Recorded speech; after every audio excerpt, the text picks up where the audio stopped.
வணக்கம் நண்பர்களே. நம்ம இன்னைக்கு பார்க்க போகிற மூலிகை காயகல்ப மூலிகையில் ஒன்று. அது என்ன காயகல்ப மூலிகை? சித்தர்கள் நீண்ட நாள் உயிர் வாழ்ந்து சாகா வரம் பெற்றதுக்கு உதவியாக இருந்த மூலிகை. இந்த மூலிகையை வச்சு அவங்க பல்வேறு வகையான பயிற்சிகளை மேற்கொண்டு அதுக்கப்புறம் அந்த மூலிகையை சாப்பிட்டு சாகா வரம் பெற்று நீண்ட நாள் உயிர் வாழ்ந்தாங்கிறது வரலாறு. இந்த காயகல்ப மூலிகைகளை கொண்டு தான் சித்தர்கள் உடலை மறைத்து உயிர் வாழ்ந்த முறையில் சொல்லப்பட்டிருக்கு. அதாவது சித்தர்கள் இருப்பாங்க, ஆனால் அவங்க நம்ம கண்ணுக்கு தெரிய மாட்டாங்க.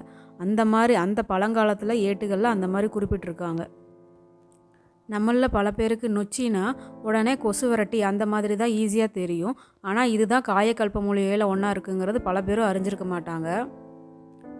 இந்த நொச்சியில் வெண்ணொச்சி, நீல நொச்சி, கருநொச்சி அந்த மாதிரி பல வகை இருக்குது.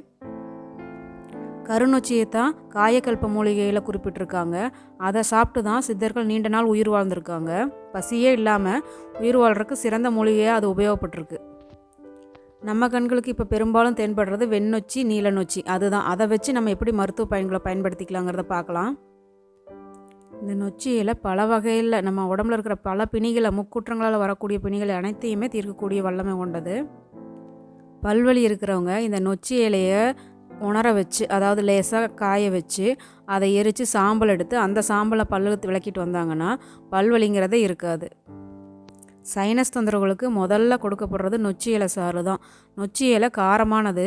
இதோட சாறை நம்ம குடிக்கிறது மூலியமாக சைனஸ் பிரச்சனைகள்லேருந்து விடுபட்டுடலாம். அதே போல் வாதம் தான். அதுவும் ரொம்ப அதிகமாக முத்தி இருக்கிறவங்களுக்கு இதோட சாறை கொடுத்துட்டு வர்றது மூலியமாக அவங்க உடம்புல இருக்கிற நீர்க்கட்டெல்லாம் குறைஞ்சி உடம்பு நல்லா சுகமாயிரும். மூத்திர தொந்தரவுகள், அந்த மாதிரி யூரின் பிரச்சனை இருக்கிறவங்களுக்கு இந்த நொச்சி சாறு, நொச்சி உப்பு இதெல்லாம் கொடுக்கறது மூலிமா அவங்களுக்கு சிறுநீர் கட்டு, அந்த பிரச்சனைகள், கிட்னி ப்ராப்ளம் இருக்கிறவங்க எல்லாம் சரியாக போயிடும். திடீர் ஜுரம், காய்ச்சல் அந்த மாதிரி வந்துருச்சுன்னா மிளகு கூட்டி நொச்சியில் சாத்தில் கலந்து கொடுத்தோம்னா அந்த காய்ச்சல் அறவே இருக்காது. குளிர்காலங்களிலும் சரி, மற்ற காலங்கள்லையும் சரி, தலைவலி, நல்லா தலைக்குள்ளே இடிக்கிற மாதிரி குடைச்சலாக இருக்கிறவங்களுக்கு இந்த நொச்சி இலை சாத்தை 10 போட்டு அது மேலே ஒரு துணியை போட்டுட்டு 1 ஹவர் விட்டு எடுத்தாங்கன்னா அந்த தலைவலி சரியாக போயிடும்.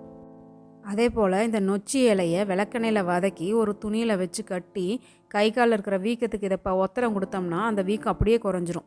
இன்னும் பல்வேறு வகையான பிரச்சனைகளுக்கு இது தீர்வாக இருக்குது. மிகவும் முக்கியமாக வயதுக்கு வராமல் இருக்கிறாங்க இல்லையா, பெண்கள் பூப்படையாமல் இருக்கிறவங்களுக்கு இந்த நொச்சி இலை சூரணத்தை கொடுத்துட்டு வரது மூலியமாக அவங்க சீக்கிரமாக ஏஜ் அட்டன் பண்ணிடுவாங்க. அனைத்து வகையான நரம்பு பிரச்சனைகளுக்கும் இந்த நொச்சி இலையோட வேர் சூரணத்தை கொடுக்கறது மூலியமாக நரம்பு தொந்தரவுகள்லேருந்து விடுபட்டு அவங்களோட உடம்பு சரியான நிலைக்கு வரும். இந்த சூரணத்தை தேன்லேயும் கொடுக்கலாம். நான் கஷாய முறைப்படி எப்படி செய்கிறதுங்கிற ஒரு வீடியோ போட்டிருக்கேன். அதுபடி அந்த வேர்பட்டையை நம்ம கஷாயமாக வச்சும் கொடுக்கலாம். 2 வகையில் கொடுத்தாலும் அவங்களுக்கு பலன் ஒரே மாதிரியே கிடைக்கும். நொச்சி இல்லாத கிராமங்களே இல்லைன்னு சொல்லலாம். அந்த அளவுக்கு நொச்சி எல்லா கிராமங்கள்லேயும் கிடைக்கும். அவங்க வரப்புக்கு இதை ஒரு வேலியாக அமைச்சு நொச்சி இலையை தான் வைப்பாங்க. இது சாதாரணமாக ஒரு கோலை வச்சாவே தளன்னு வளர்ந்து பெரிய மரமாக வந்துடும். அதனால் மிகவும் எளிதாக கிடைக்கக்கூடிய இந்த நொச்சியை பயன்படுத்தி நம்ம உடல்நல குறைகளை நம்ம சரி செஞ்சுக்கலாம். நம்மளோட வாட்ஸ்அப் நம்பரை டிஸ்கிரிப்ஷனில் கொடுத்துருக்கோம்.